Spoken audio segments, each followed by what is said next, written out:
Jadi gini rekan-rekan sekalian, jadi melanjutkan apa yang sudah menjadi komitmen kita pada setahun yang lalu, di mana disampaikan juga oleh Pak Menteri Perhubungan sama Pak Menteri PUPR dan juga di backup juga dengan teman-teman kepolisian. Jadi semenjak tahun 2018 kita sedang mengoptimalkan kinerja dari jembatan timbang. Nah, salah satu kenapa kok kita tingkatkan, karena memang salah satunya adalah untuk meningkatkan pengawasan kita terhadap kendaraan yang off-roading maupun over-dimensi.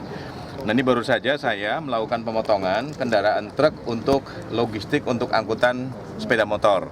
Secara umum fisik kan memang ada kelebihan panjang sampai dengan tadi sekitar 2 meter. Dan tadi saya terima kasih kepada Pak Jeffrey, pemilik dari kendaraan ini.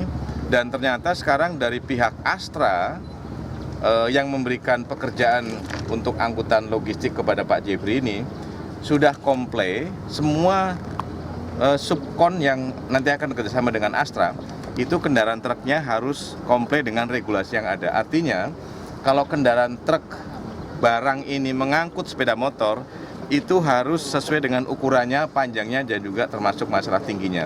Jadi saya juga berterima kasih kepada Honda ya, Astra Honda Motor yang sudah menerapkan ketentuan demikian, sehingga nanti semua angkutan-angkutan yang bekerjasama sebagai mitranya Astra Honda Motor itu pasti akan memotong kendaraannya, karena di situ dari pihak Astra sudah menyesuaikan tarifnya dengan kendaraan yang mengangkut ini. Tadinya berapa?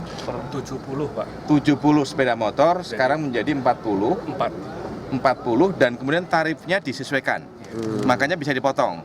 Kalau tarifnya nggak disesuaikan, mungkin barangkali dipotong juga tidak terjadi satu keseimbangan. Nah, makanya mungkin saya juga berterima kasih kepada Astra Honda Motor, juga sekaligus saya juga mendorong kepada pemilik-pemilik kendaraan truk logistik untuk angkutan sepeda motor ini segera juga menyesuaikan, dan harapan saya setelah dari Astra Honda Motor juga akan diikuti dengan yang lain. Tapi intinya teman-teman sekalian, bahwa di tahun sekarang ini saya sudah menyiapkan satu blueprint, menyiapkan master plan untuk menyelesaikan overloading overdimensi.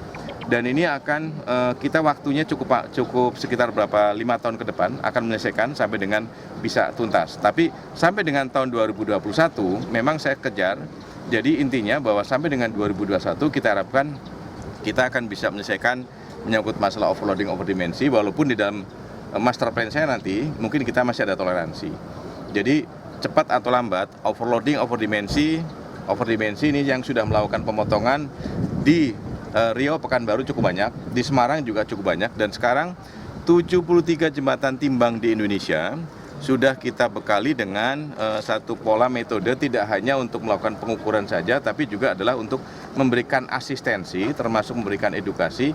Kalau terjadi overdimensi harus dipotong, tapi kemudian berapa ukurannya, dan itu sudah dilengkapi dengan satu sistem. Nanti mungkin biar Pak Rijal, Direktur Prasna, menyampaikan sendiri bahwa di dalam jembatan timbang kita sudah ada satu sistem yang secara online bisa akan melihat berapa pelanggarannya.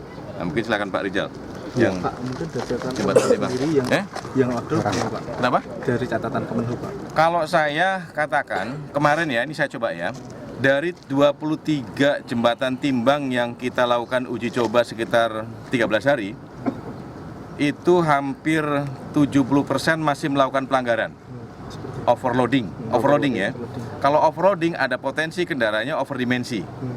Nah, dari sekian pelanggaran itu paling banyak pelanggaran dokumen. Jadi dari sekitar 70 sekian persen dokumen. Dokumen apa saja? Yang pertama adalah surat-surat STNK. Ternyata juga banyak nih truk-truk nggak punya STNK atau tidak membawa STNK atau STNK mati. Berikutnya juga ada pelanggaran dokumen perjalanan. Banyak kendaraan logistik kita yang para pengemudinya itu tidak dilengkapi dengan dokumen perjalanan. Padahal dokumen perjalanan ada sebagai salah satu persyaratan kendaraan untuk pengangkut logistik. Yang ketiga adalah pelanggaran untuk yang ujikir, buku cikir. Jadi banyak juga pengemudi atau kemudian operator yang tidak membawa kendaraannya atau yang tidak mengujikan kendaraan ke ujikir yang ada di kabupaten-kabupaten itu. Jadi kan tidak terjamin keselamatannya. Apalagi kalau mungkin nggak punya STNK, kan berarti mungkin barangkali adalah tidak membayar pajaknya. Mungkin Pak Rijal modernisasi jembatan timbang dulu. Itu paling banyak di mana Pak? Paling banyak di Jawa, kemudian di Sulawesi Selatan, Macopa, kemudian di Sumatera juga ada. Jawa Tengah seperti apa Pak? Jawa Tengah ada juga. Paling banyak Jawa Tengah. Jawa Tengah. Paling banyak. Pak untuk Persentasenya apa? Enggak bawa data. 73% kita masih Nanti akan kita hidupkan 73 jembatan timbang sampai dengan tahun 2020. Nasional loh, Pak. Nasional. Oke. Ya. Tambahan. Yang itu yang modernisasi jembatan timbang. Ya, makasih Pak. Artinya memang jembatan timbang kita sekarang dengan kita lengkapi ya dengan alat tambahan. Jadi begitu mereka masuk ke jembatan timbang tidak hanya berat yang diukur, tapi langsung dimensi, panjang, lebar, dan tinggi, termasuk kalau terjadi pelanggaran. Misalkan seperti ini, rear overhangnya kelebihan, mereka akan keluar tandanya. Jadi langsung terfoto, buktinya lengkap, di mana dia melanggarnya keluar.